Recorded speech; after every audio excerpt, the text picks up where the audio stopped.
What's going on, everybody? C4 here today.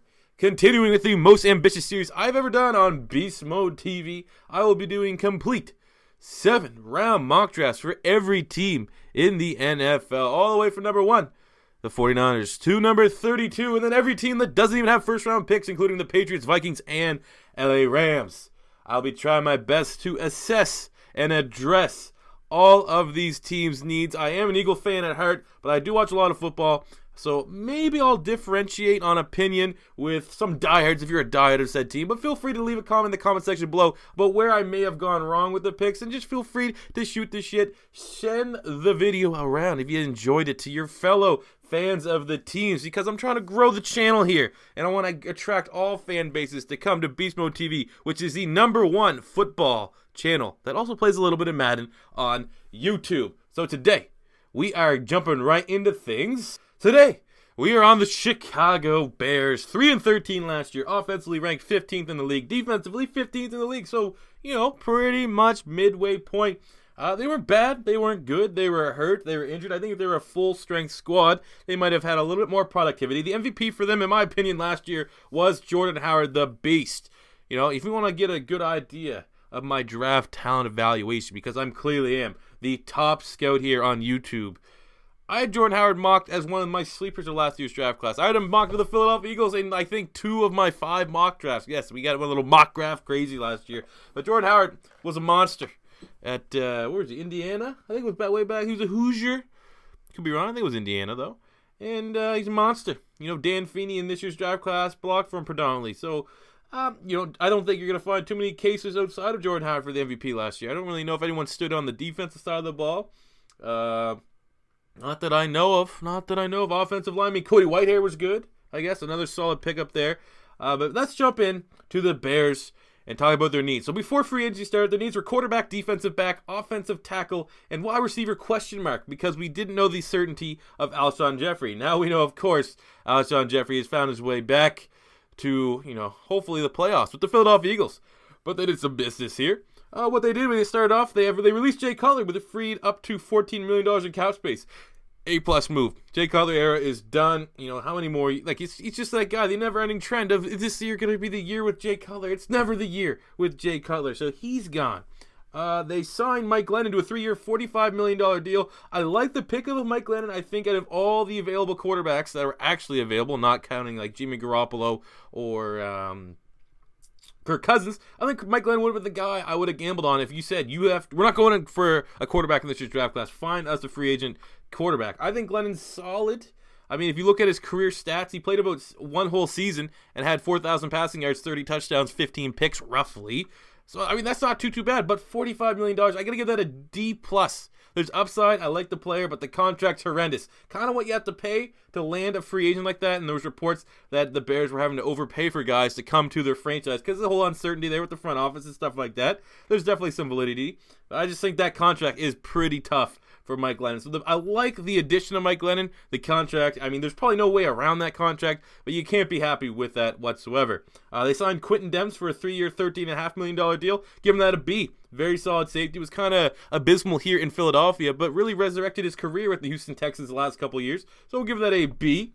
They got Marcus Wheaton on a 1-year, $6 million deal. So they basically paid Marcus Wheaton the same amount that Terrell Pryor, in the same ballpark that Terrell Pryor is getting paid.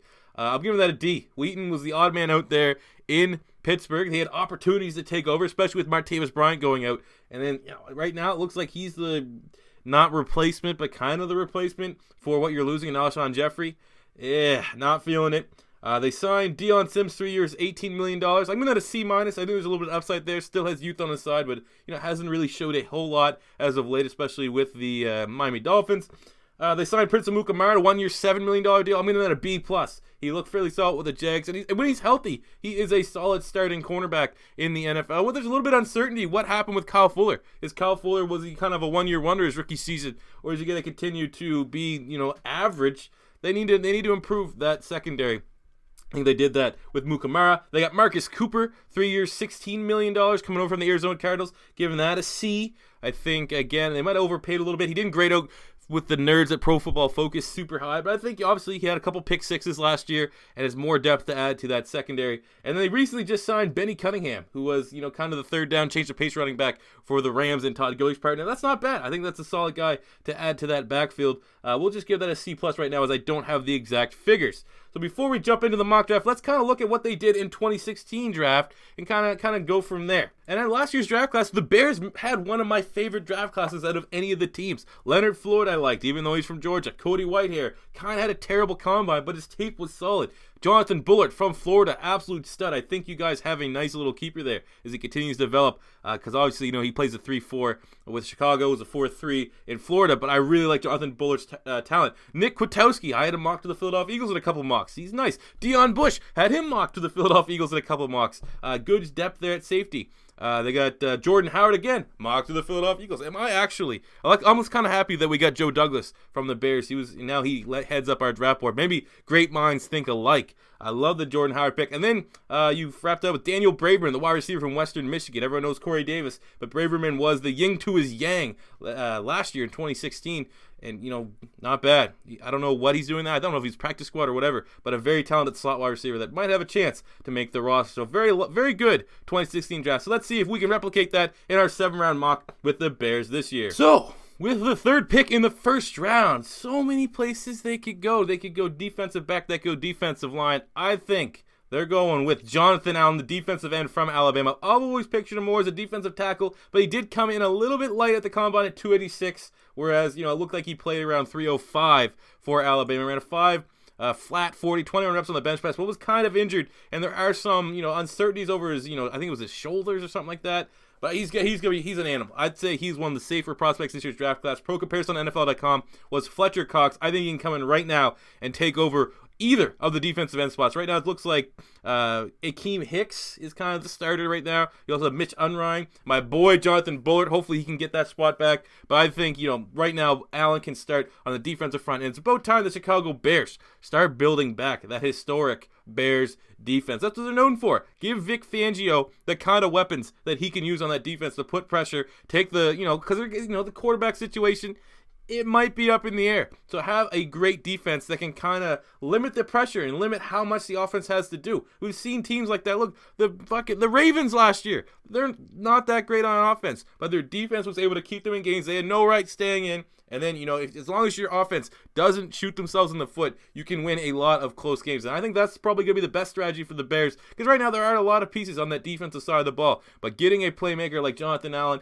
it was tough not to go with a guy like Jamal Adams, who people are saying could be decent, but I think with the signing of Quentin Demps and you have Adrian Amos, I don't think there's a big glaring need there at safety right now, as opposed to upgrading a guy on the defensive line. So Jonathan Allen, certainly in my opinion, is one of the, I wouldn't say can't miss, because there are very, very slight injury concerns, but I think he's almost as safe of a pick in this year's draft class as you can get. So I think that's a great pick there for the Bears.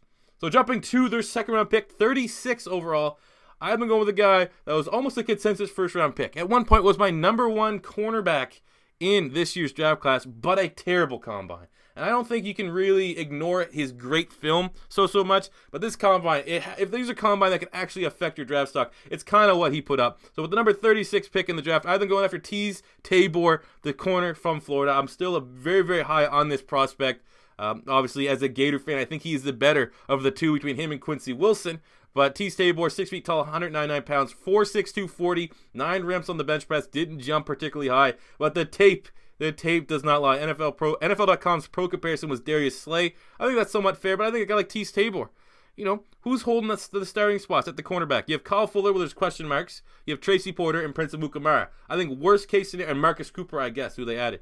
I think worst case scenario, Teez will come in and compete and start. There's my bold prediction as the third corner on this team. If Fuller can put it all together, you have Amukamara. I do think Teez Tabor offers more to the Bears, and especially in their secondary, than a guy like Marcus Cooper will. But that solidifies them as a very, very deep defensive back class. I think with their safeties aren't terrible. They're not that bad.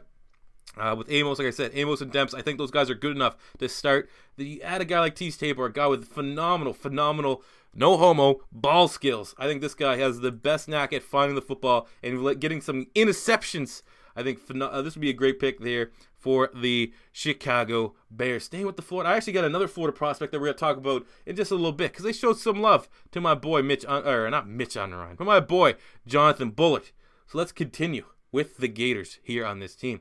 So moving on. Actually, they have another one too. I think they have Deontay Thompson. I think he's another guy there, Florida Gator. Let's go. Chomp, chomp. So moving on to the third round.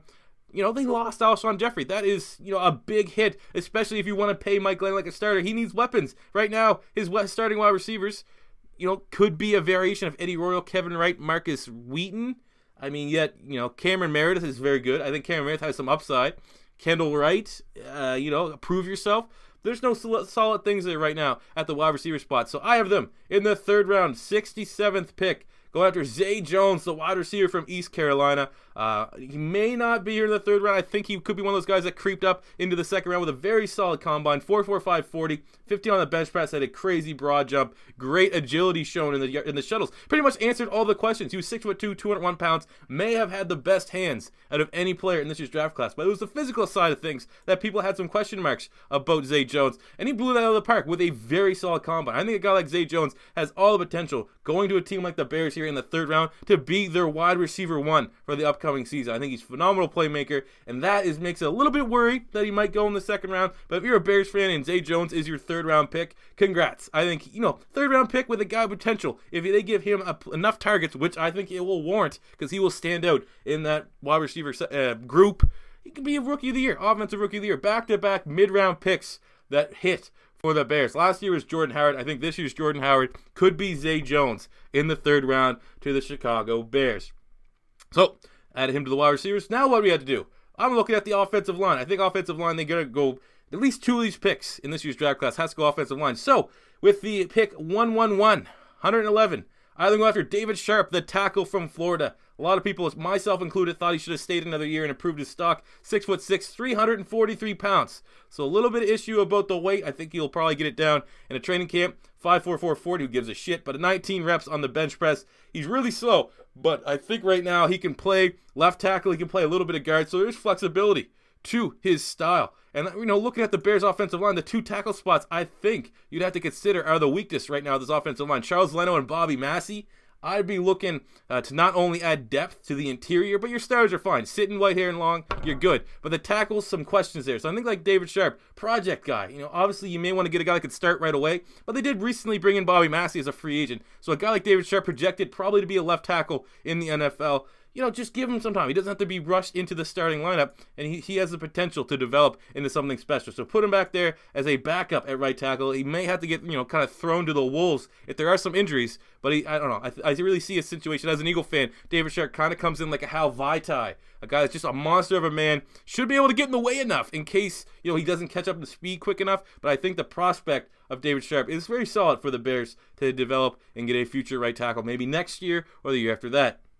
So then with their second, fourth round pick 117, I have them going after the quarterback. I think now is when you pull the trigger. And some people are going to be upset. I used him in a realistic rebuild with the Bears. And I have them getting Chad Kelly, the quarterback from Ole Miss. I think he is, after Davis Webb, my sleeper. I think you watch Chad Kelly's tape at Ole Miss. The fact that just the way he's able to air the ball out, almost air raid-like style with Miss. In the SEC, against pretty much every week, he's going up against defensive backs that will be playing in the NFL.